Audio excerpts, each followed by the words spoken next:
उनके पास एक नेशनल विचारधारा नहीं है। वो यूपी में जरूर उनकी पोजीशनिंग है और उसको उन्हें डिफेंड करना है, शायद उसलिए ना आए, बट नेशनल विचारधारा नहीं है। समाजवादी पार्टी का आइडिया केरला में नहीं चलेगा, कर्नाटक में नहीं चलेगा, बिहार में नहीं चलेगा, ठीक है। तो एक सेंट्रल आइडियोलॉजिकल फ्रेमवर्क स्ट्रक्चर की जरूरत है, वो कांग्रेस पार्टी ही दे सकती है और वो हमारा।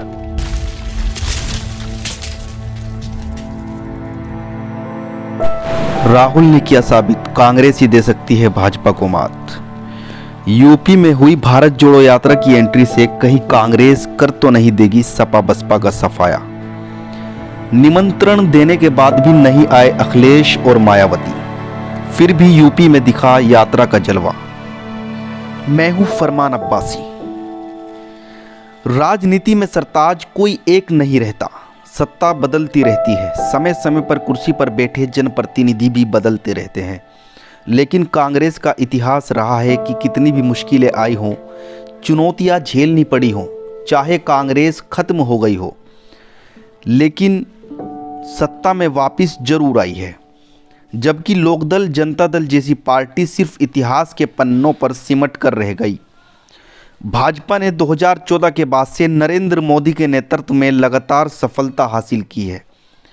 पूर्ण बहुमत के साथ हिंदुत्व के मुद्दे पर सत्ता में आई भाजपा ने कांग्रेस को हर स्तर पर पछाड़ने में कोई कसर नहीं छोड़ी। बहुत राजनीतिक दलों ने भाजपा के सामने अघोषित तौर पर सरेंडर ही कर दिया, पर कांग्रेस भाजपा के सामने डटी रही। लोकसभा में जब 3 तलाक बिल पास हुआ तो कांग्रेस राज्यसभा में अड़ गई और बिल पास होने नहीं दिया, जबकि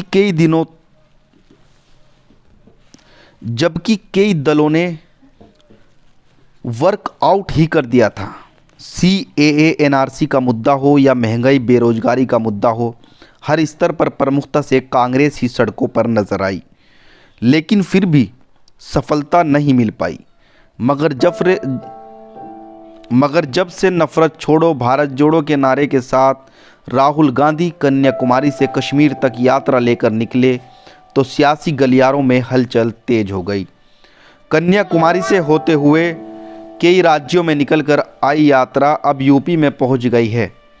आज दिल्ली से चली और यूपी के लोनी बागपत तक ये यात्रा पहुंची है।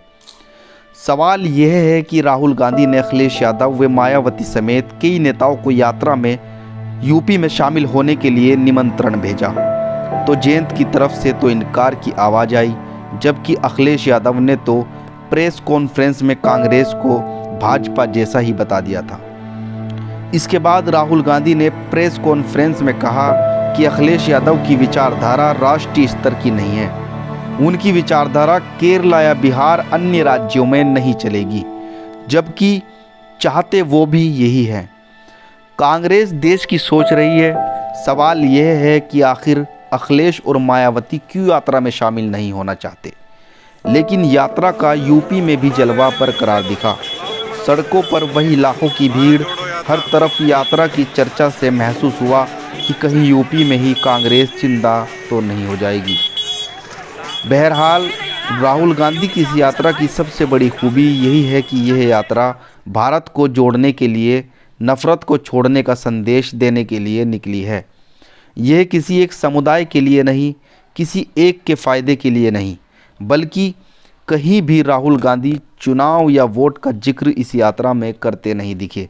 सिर्फ देश से नफरत खत्म करने के लिए ये यात्रा निकली है।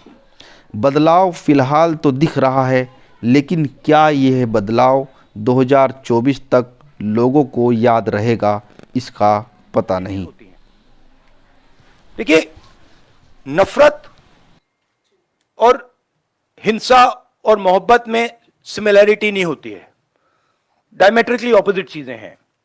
मगर बहुत सारे लोग हैं और उसमें से अखिलेश जी हैं, मायावती जी हैं, बहुत सारे लोग हैं जो मोहब्बत का हिंदुस्तान चाहते हैं, मैं जानता हूं, नफरत का हिंदुस्तान नहीं चाहते हैं। तो रिश्ता तो है उनके साथ। नहीं, देखिए, जैसे मैंने कहा, मेरे लिए, जैसे कल मैं किसी से बात कर रहा था, उन्होंने मुझसे पूछा कि देखो यात्रा के बाद क्या होगा, हमें प्लानिंग करनी है कि यात्रा के बाद क्या करेंगे। काफी लोगों ने कहा है ईस्ट वेस्ट यात्रा, कोई और कुछ और कह रहे हैं, और मैंने उनको जवाब दिया, देखिए ये जो हमारी यात्रा है ये हमें कुछ बताने की कोशिश कर रही है, ये हमें कुछ बोल रही है, और अगर हम उसको सुने बिना कुछ और काम करना शुरू कर दें कि भैया देखो यात्रा के बाद क्या होगा, तो एक प्रकार से ये जो हिंदुस्तान की आवाज है उसका अपमान है। तो मैं वो नहीं करना चाहता। रही बात विपक्ष की, मैं जानता हूं कि विपक्ष के नेता सारे के सारे हमारे साथ खड़े हैं, और वो मतलब वो क्लियरली हमें मालूम है। बट आज के हिंदुस्तान में कंपल्शंस भी होते हैं, पॉलिटिकल कंपल्शंस होते हैं, दूसरे कंपल्शंस होते हैं। तो मैं उस पर कमेंट नहीं करना चाहता हूं कि क्यों आ रहे हैं, क्यों नहीं आ रहा है, कौन आ रहा है, कौन नहीं आ रहा।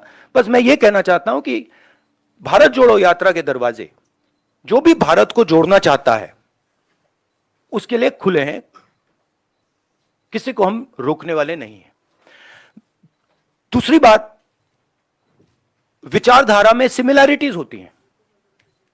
देखिए, नफरत और हिंसा और मोहब्बत में सिमिलैरिटी नहीं होती है, डायमेट्रिकली ऑपोजिट चीजें हैं। मगर बहुत सारे लोग हैं, और उसमें से अखिलेश जी हैं, मायावती जी हैं, बहुत सारे लोग हैं जो मोहब्बत का हिंदुस्तान चाहते हैं, मैं जानता हूं, नफरत का हिंदुस्तान नहीं चाहते हैं। तो रिश्ता तो है उनके साथ, आइडियोलॉजिकल रिश्ता, और भारत जोड़ने का और नफरत को मिटाने का रिश्ता है। देखिए, सबसे पहले मेरा लक्ष्य हिंदुस्तान को एक ऑल्टरनेटिव विजन देने का है, ऑल्टरनेटिव दृष्टिकोण देने का है, एक नया तरीका देने का है।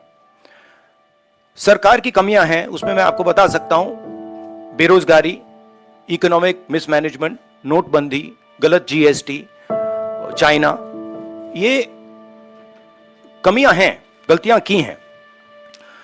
मगर मेरी अप्रोच यात्रा के साथ यह है